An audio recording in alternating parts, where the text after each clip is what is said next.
Logos, pow!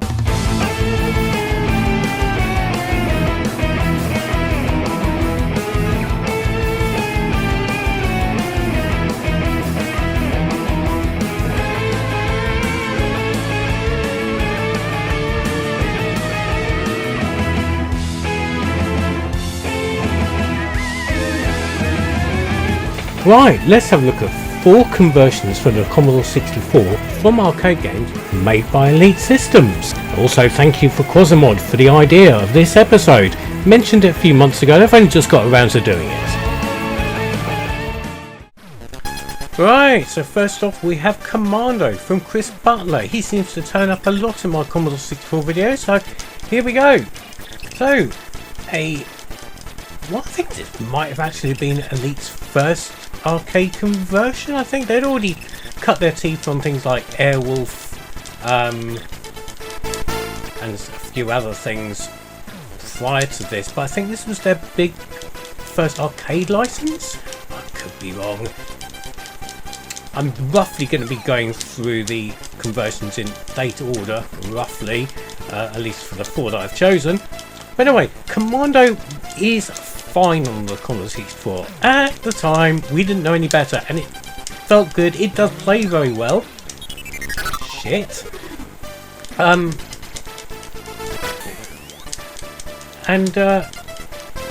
Little did we know, obviously, you know, I don't think I played the arcade version of Commando until a few years later.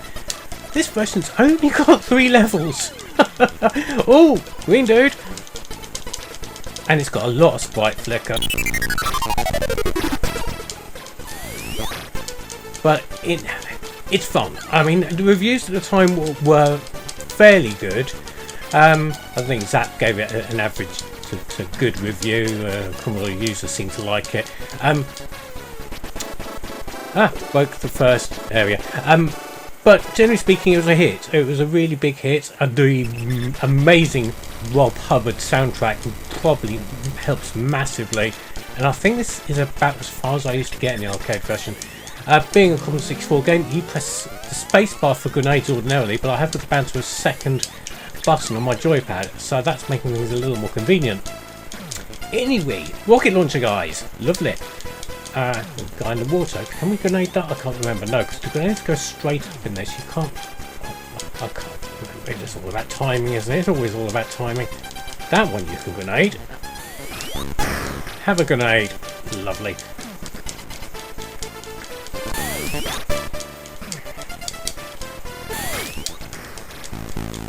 And yeah, it was really good fun. I do believe this is the enter stage enemy rush from like the 3rd level on the arcade version, I think, something like that. I don't know. Anyway, along those lines, I'm dead again. A few years ago, some enterprising chaps took the source code for this and made the full 8-level version of Commando. Basically the same game, but they've just made it longer. They've also added in the helicopter from the beginning, and also Commando Joe having a fag at the end of the level as well. So you know, that was something that was in the arcade game. Yeah, very fondly remembered this is. Oh.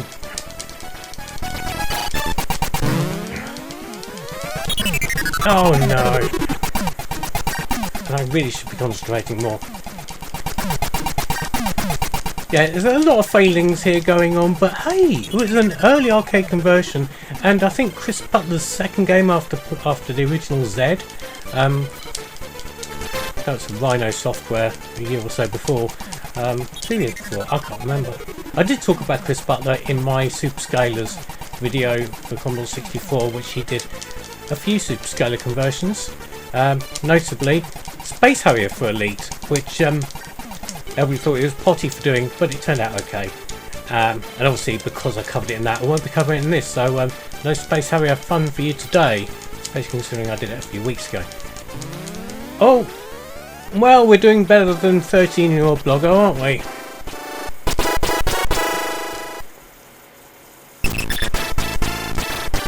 And this, for this version, is the last level. And I doubt if I'm going to finish it.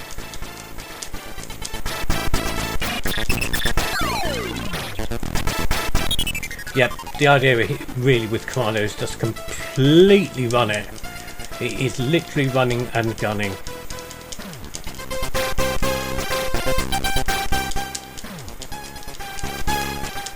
No standing still. Got an extra life.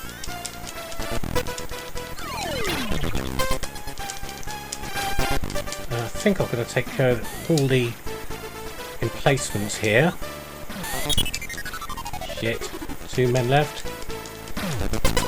No instant respawning.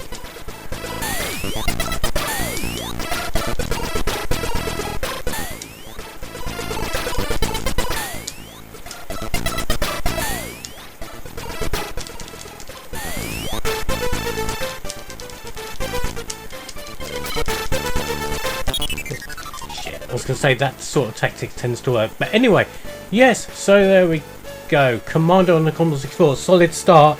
Not as solid as it could have been, but yeah, interesting all the same.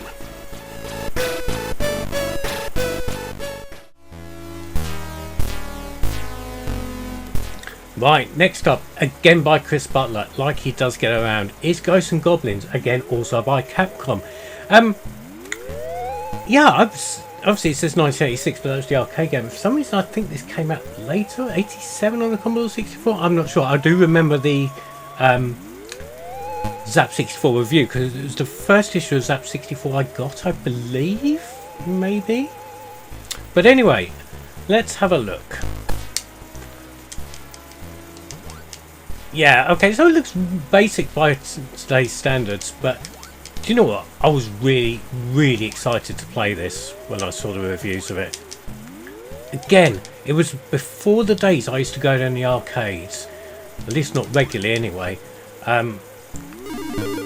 So I was absolutely thrilled to bits to be able to play like an arcade game that I know it seems weird by today's standards. It looked so good at home, and I was really impressed with it. And that's gonna give me one of them novel weapons. No, it's not.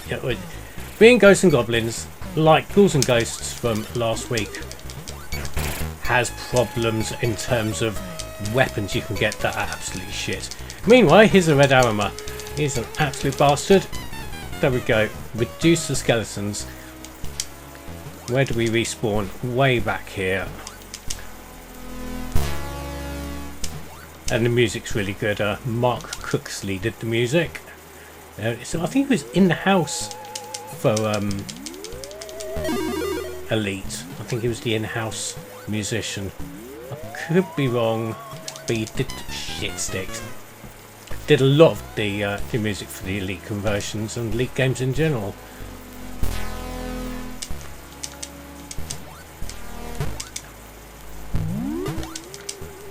And it's just as unforgiving as its arcade parent. See? Now this was another game where I could only really get to stage 2.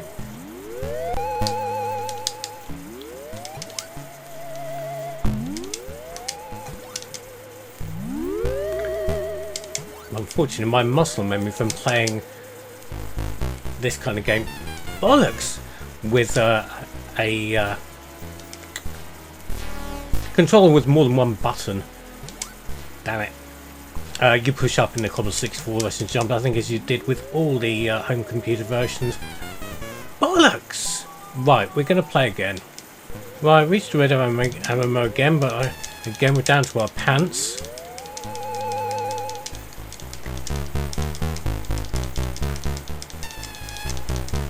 I think he's got the same pattern each time, so if I keep on doing that, I should be golden. Yeah, excellent. But of course he's not the boss, we're only halfway through the stage. But hopefully we should have reached a checkpoint now. It's a very small piece of floating island to jump on. Shit. There we go, that's more like it. Bouncing Knights.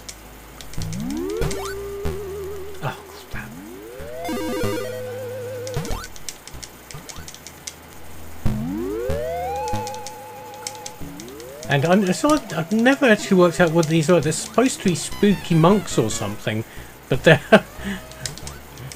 they just look like disembodied faces in bin bags. I don't know. And we got the boss coming up now.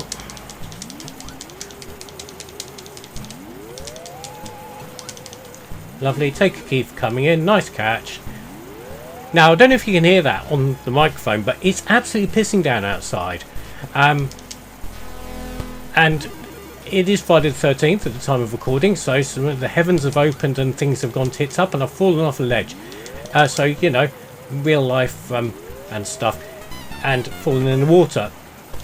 Probably dry down there than it is on the roof of my shed. Anyway, this would have been quite apt for playing Ghouls and Ghosts last week, where it actually did rain in the game. Oh crap, that's a really difficult jump. Now, that was the level I never got past back in the day, so I'm going to leave that there. But it's a solid conversion. It's just been shown up these days by much better versions on other machines, and of course its sequel, Ghouls and Ghosts. So it's still nice, and I really did like it back in the day.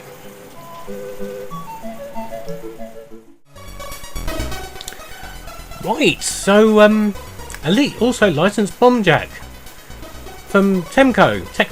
Oh god, I never get that the right way around. This was not reviewed particularly well. I enjoyed it, but yeah, let's have a look. So the problem a lot of people had with this was the porky graphics. They are rather chunky, which cuts down, as you can see, on the real estate on screen. Bombjack's all about sliding through gaps and collecting the bombs in order, which I can never be bothered to do. But it's all about that pixel perfect jumping, and when you've got a character that looks like he's been seriously at the McDonald's, you've got a bit of a problem. I mean, the graphics are nice and serviceable, the music's nice. That's a copyright infringing Jean-Michel Jarre track. I think, was that changed for other versions to avoid copyright problems? I really can't remember if I imagined that or not. I might have done, who knows. Oh, the P! Bring me the P, the power of the P, which allows me to destroy all the bad guys because they've stamped into funny little faces, and we'll get that bonus. Oh shit, there's a bird there.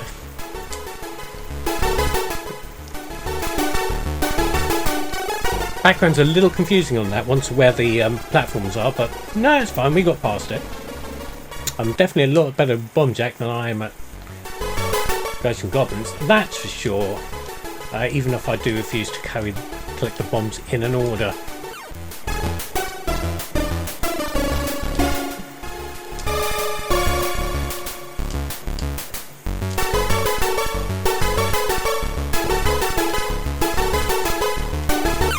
But yeah, because of its porky graphics, it was not reviewed particularly well.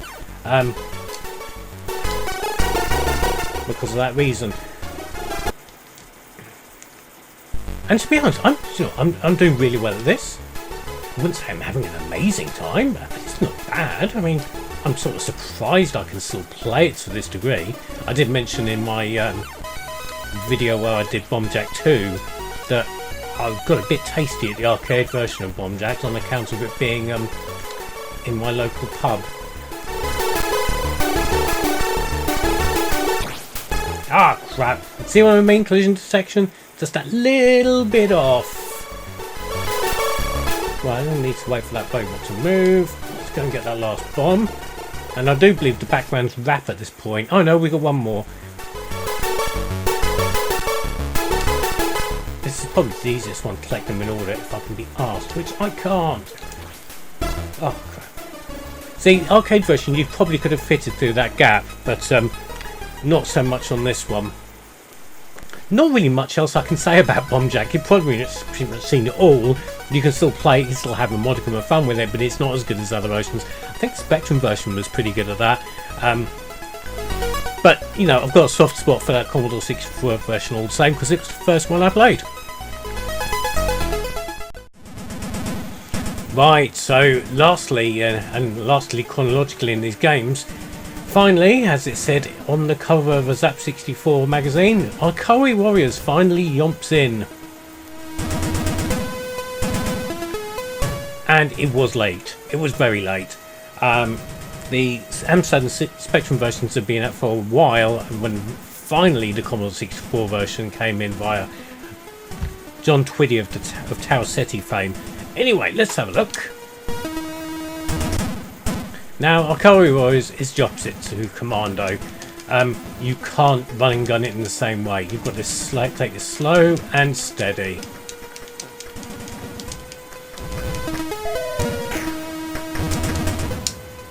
Because that happens. That's a very gory death sequence. The arcade version wasn't that gory. That's absolutely horrible, and I've forgotten all about it. I put a trainer on this because it is a ridiculously hard game. I do want to survive to a point where I've actually got some footage to show you folks, rather than just instantly dying. See how quickly that fills with bad guys. There's Tank there, so we'll have Tank and die horribly. Okay. Hello, can I get a... Oh god, the tank blew up.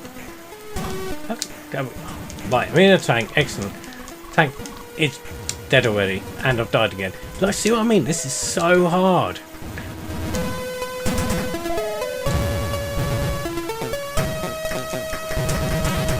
I don't know what the black icon does. The icons have got colours rather than shapes. So I do remember the red one gives you high power grenades, which is something when I covered the arcade version a while back I didn't manage to get. Helicopter! Also, that's something, there was no helicopters in the arcade game I played the other week, so that's unusual and a thing, and another death. Hope somebody's keeping a death score on this. And there's a strange spitting mural thing. And another tank. Can we get in it this time? Yes, we can. Excellent. And just find another tank and a helicopter again. And the tank cannot... Oh, I was going to say the tank can't shoot down a helicopter, but it managed it. And I just got killed by my tank exploding. Splash damage is a dreadful thing. War is hell.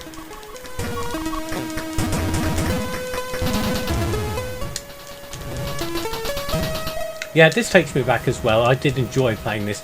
I'm playing it too fast, like I say, I'm rushing this. It's such a slow, methodical game ordinarily. There we go. Super grenades.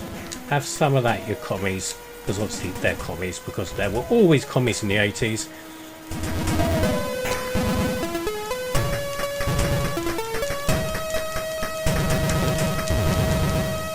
And I've lost my super grenades now. Yep.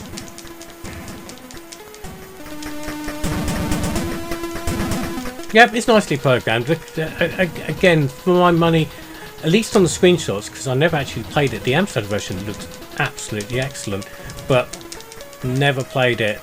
My friend who had the Amstrad, Steve, I didn't get around to play his Amstrad that much. He was very much into programming it rather than gaming on it. So good fair to him. But second week in a row I've mentioned Steve. He's not mentioned last week yet. I wonder if he hasn't watched it yet. Anyway, I managed to escape the exploding tank that time and died by helicopter. Right, I think it's time for a... Welcome to bonus. Right, so this is the American release of Ikari Warriors. As with many games that are converted to the Commodore 64, there was a version converted in America, there was a version converted to in the UK. This one is the American version of what we've just played by Quicksilver Software. I don't think it's the same Quicksilver Software that published games in the UK, because that was a very British company, but interestingly manufactured under license by Data East. You know, those people who didn't make Ikari Warriors in the arcades. That was SNK. Anyway, let's have a look. Oh my lordy. Now, again, I've put a trainer on. I've got it in unlimited lives. Notice I have unlimited lives and not invulnerability. So when you see shit going on like walking through enemy sprites and not dying, that's shitty collision detection. Oh, got an F. I think that's probably big grenades maybe. I don't know. Grenades sort of this weird snaking thing. And the layout is nothing like Akari Warriors. The Commodore 64 version, the layout was fairly similar. This is absolutely nothing like it.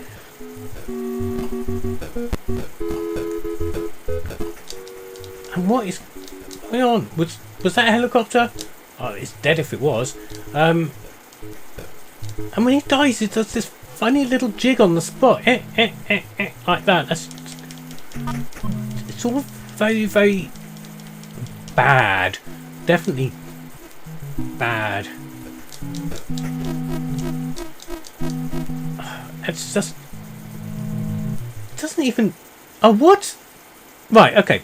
Akari Warriors is one of those games without stages. It's one huge, relentless slog of a stage. It doesn't have levels, so that's stupid as well. Right, there's a tank up there. Oh, for fuck's sake. Let's see what the tank's like. Oh my god, the tank is smaller than the man. He must be like cramped up in that like a dustbin or something. Oh my god, I mean, who signed off on this? It's barely playable. I mean, you can control the man, he can shoot the shootings, he can grenade the explodings, but aside from that,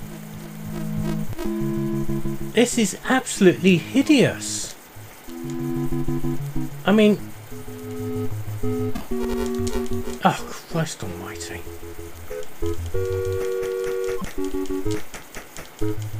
I mean, you can wade through the water, but it doesn't seem to make... Oh, it makes you move slightly slower, but I just shot a tank with my machine gun, and it not any... That thing over there just blew up of its own accord. Fuck's sake. Oh. Right, okay, again, we finished another stage. Get ready for more action. I think I'm going to be in traction by the end of this. Looking at the way the main sprite walks, he's going to be in traction as well. Let's get a tank. I mean, I'm shooting these things here. They should explode. There's no collision section going on whatsoever. The bullets are coming out the side of my tank. The bullets are coming out the side of my tank. Christ. And now I've just died for no reason whatsoever, and all the gun emplacements on the screen have just exploded for no reason whatsoever. Yeah, I just thought I'd include this for completion's sake, just so you can see it and to see what an absolute shit show it is. Aren't you glad you live in this country? Or at least, not that. I mean, oh Christ. I suppose the silver lining here is Americans were more accustomed to the NES version, which is better. It's still not rock hard and not amazing, but Christ, this version is... Do you know what? This looks like an Atari 2600 game, and not a good one at that. Absolutely awful shit. Congratulations, yeah, congratulations on turning this shit off. So there we go, 4 games by Elite for the Commodore 64. I've got mixed feelings about these. I have a lot of nostalgia for them, but nowadays, do they really cut that mustard? Why don't you let me know in the comments below? Here, subscribe or naff off!